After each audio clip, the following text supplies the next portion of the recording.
Hello students, welcome back to your own digital classroom Prudence Coaching English class. Today we are going to discuss about the poem The Moon by Robert Louis Stevenson. We'll provide you the line by line explanations with the exciting animations. Learning is a fun, so let's start it. Before the beginning, as usual, we'll discuss about the poet. Here the poet is Robert Louis Stevenson, who was born on 13th November 1850 in Edinburgh in United Kingdom. Robert Louis Stevenson was a Scottish novelist, poet, essayist and a travel writer. He is best known for his notable works like Treasure Island and Kidnapped, which are basically the travel tales. His famous horror stories includes Dr. Jekyll and Mr. Hyde. He had written many children's verses as well. This great poet breathed his last on 3rd December 1894.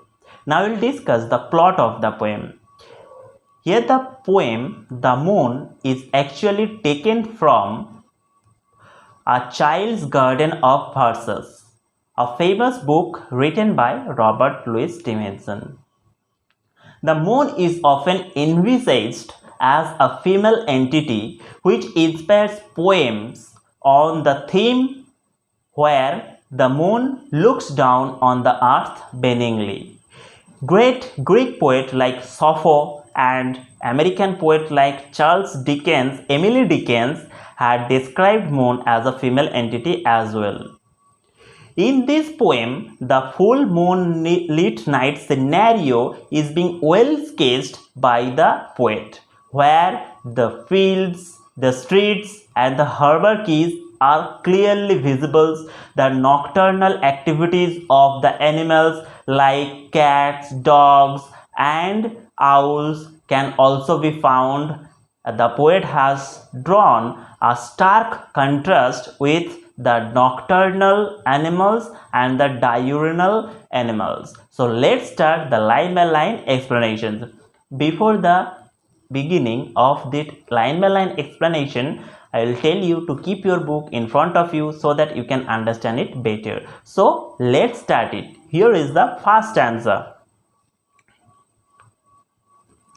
The moon has a face like the clock in the hall. She shines on thieves on the garden wall, on streets and fields and harbor quays, and bodies asleep in the forks of the trees. Before the line by line explanation, you should know the meaning of the difficult words like harbor. Here, harbor means actually a platform where the ships or the boats take shelter. Next, quays. Quays. Its pronunciation is quays. Quays actually refers to the dockyard. Next, there is birdies. Birdies refers to the little birds on their nests. Forks of the trees. A fork of the tree is a bifurcation of the tree which generally divides the tree in roughly two parts. So let's start the line by line explanation of the first stanza. Here in the first stanza, the poet has described the moon as a female entity and compared her face with the clock in the hall. Or the poet has drawn a brief association with the moon's face with the clock in the hall's wall. The moon shines on the landscape as well as on the inanimate objects, and it also giving the clues of the thieves on the garden wall. It is giving its beautiful soft rays on the streets and the fields and the harbor quays. The birdies which are falling asleep at night on the forks of the tree are clearly visible by this beautiful soft light of the moon. So in the first stanza, the poet tells that the moon is shining brightly at night, where we can see the nocturnal activities of the thieves on the garden wall. The streets, fields, harbor keys are clearly visible, and the little birds are falling asleep on the forks of a tree. Now the second stanza. The squalling cat and the squeaking mouse, the howling dog by the door of the house, the bat that lies in bed at noon, all love to be out by the light of the moon. Here squalling means a loud, harsh noise. Squeaking means a high-pitched sound generally produced by the mouse. Howling means long wailing sound. You can hear the noises, or you can hear the sounds. Here we are playing the sounds. Squalling. Now you'll hear the noise of a squalling cat. Next, it is followed by the squeaking mouse.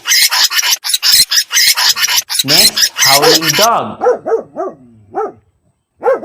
So, we are going to explain the second stanza line by line. Here, the poet actually gives the explanation about the nocturnal activities of the animals, like the squalling cat who is actually chasing a mouse, and the mouse is making the squeaking noise. The dogs are waiting by the door of the house to let inside the house. We can see the bats which are busy in hunting at night, which generally lies or which generally sleeps at noon. These nocturnal animals like cat, dog and owls are all enjoying the bright light of the moon. They are the creature which generally used to go out of their houses in the bright moonlit night. Now the third stanza. But all of the things that belong to the day cuddle to sleep, to be out of her way, and flowers and children close their eyes till up in the morning the sun shall arise. Here cuddle means hold close in one's arm, generally near one's arm, by affection or for the cause of affection or love. Next, we are going to discuss the line by line explanations of the final stanza. In the final stanza, the poet actually says that the things or the animals which generally belong to the day, they are not busy right now. They are going to sleep. They are holding their near and dear ones tightly, or they are embracing their near and dear ones tightly to go to sleep. The flowers and the children are closing their eyes as they were busy in the broad daylight. They were playing and enjoying the broad daylight, and so they are not interested in the nocturnal activities. So here in the final stanza, the poet has drawn a stark contrast in between the nocturnal animals and the diurnal animals, which is being very well described by the poet. Here the poet in the final stanza says that the things which generally belongs to the day, they are now getting out of the moon's way, means they are now going to take rest to their beds, and the nocturnal animals are continuing their nocturnal activities, while the diurnal animals are going to their beds for taking rest.